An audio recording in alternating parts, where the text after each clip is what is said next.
We've reached the point in the semester where most of you are probably starting to wonder if we're actually building something, or what Corey's doing is all random. Yes? I don't get it.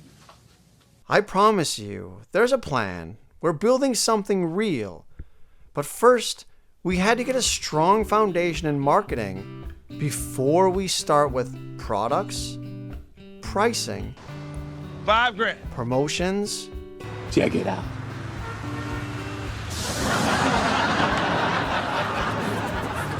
and places. Don't tell anyone, but now you're ready to start the marketing mix and the 4 Ps. In this video, I want to show you how everything we've talked about comes together and is the foundation of all great brands. Beauty is this great conduit. So you asked, like, how did I recognize that there should be this platform? Beauty is this great kind of like activator for women to connect with each other and share with each other and to really develop and hone a voice. And that might sound silly, but everybody has something to share about beauty, right? Like, I remember this woman, Jean Godfrey June. She was the beauty editor at Lucky magazine for a really long time. And when I interviewed her, she was like, beauty's this like great connect equalizer, like among women. You can be, you know, like meeting someone for the first time, really nervous. But if you're like, oh, I love your lip gloss. Like, what color is that? Like, you know, you're like, oh, I love this lip gloss. I have like 10 of them. I've been wearing it for 10 years. So everyone has something to say. So I think it's a really cool time to be in beauty because technology has just completely upended the traditional, you know, paradigm of like brand to customer, kind of like these, you know, mega brands who have this perfect look and this whole range of products, and you have to sit down at a counter and they do your whole face and then they make you guilt trip you into buying all the products, and they expect that those are the only products you'll ever have in your bathroom, and really you've got like, you know, an assortment. And so I think it's really cool that right now you should be encouraged to be your own curator of your own life in every arena, you know, whether beauty is just another, you know, category where it's all about you know, the woman electing brands and electing her products and, you know, searching for the best. And I think Into the Gloss is really just a reaction of that and sort of an aggregator and like a instigator of that behavior. Glossier was born out of Into the Gloss, which is a beauty blog that I founded out of my apartment in 2010. I really wanted to celebrate beauty as part of women's routines and their overall expression. Glossier is really the first socially driven beauty brand. It's become what it has become so quickly because of our customers really supporting the brand and generating a ton of content around Glossier. For us, we really see every single one of our customers as her own expert. And that's been made possible through technology, through the ability of information to be shared friend to friend, peer to peer, largely digitally. And help make you the expert of your own beauty routine. We want you to realize your power and share your knowledge and your information about products with others. Instagram for us has been an incredible tool to, you know, show a lot of user-generated content. We show a lot of other brands because what Glossier is here to do is not just, you know, sell Glossier products. It's actually to kind of increase the entire pie when it comes to this industry. That's 450 billion, going to be 750 billion in 5 years. Really? No. And, you know, if you think of other kind of direct-to-consumer categories, be it maybe a suitcase or a mattress or something like that. So Casper away. You choose one. Right. Well, it's hard. They have massive competition because you choose one every 15 years or every, you know, 10 years. Right. Like, and that's your choice. And Yeah. so if you don't make that sale, then you have to wait another, you know, how long to get a new mattress. Right. Whereas, you know, as we all know here with like beauty products, personal care products, I have 5 lip balms from different brands in my bag. And I think it's really important just to, again, kind of encourage that, the conversation to happen, period. The way that we do that is anywhere from, you know, asking our customers, you know, we want to make a face wash. What's your dream face wash?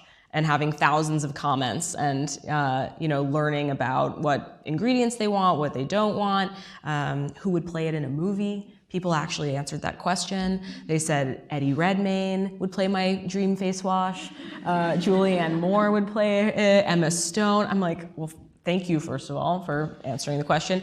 But secondly, they're all redheads. What does this mean, right? So we made a very sort of like creamy, sensitive, sort of sensitive skin face wash that's now our third best-selling product. And so there's countless ways. There's not some machine learning algorithmic exact science way. We're not sort of one-for-one crowdsourcing, but through a variety of channels and factors and our ability to understand so much about the repeat purchasing behavior from our customers, the lifetime value, whether she's a skincare customer, whether she's a makeup customer, how to create or serve her better skincare items or versus better makeup items. It's really a whole new era for what you can build when you have that relationship with the customer. On Instagram, whether it's 100 or 50 or 200 or 2 million, those people care about your content. Like you'll influence one other person. Yes, and actually with millennials, you have 75% of millennials who make their decisions, their beauty and fashion purchasing decisions, based off of just scrolling through Instagram. And it's not necessarily based on a Kardashian. It could be based on their friend and their classmate or their, I think it's interesting their cousin.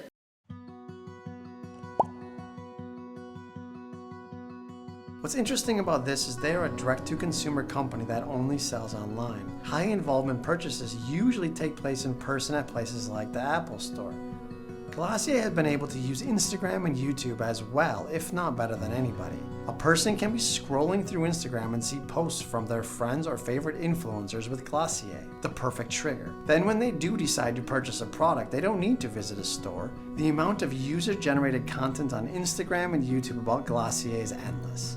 The information search phase is so simple, and if someone is putting this much effort into research the products, they're already considering it. Once you've decided to purchase it, it's pretty simple. You go to their website, you search out what you want, you buy it, it shows up in the mail a few days later, and then now you have it. It's a very simple, easy process that all of us do every single day. The beautiful thing is it almost goes full circle. Once the consumer goes to Glossier.com to purchase their product, there's a bit of a post-purchase psychological nudge to post something yourself, to feel part of the group. You want to be like everyone else online and kind of doing your part.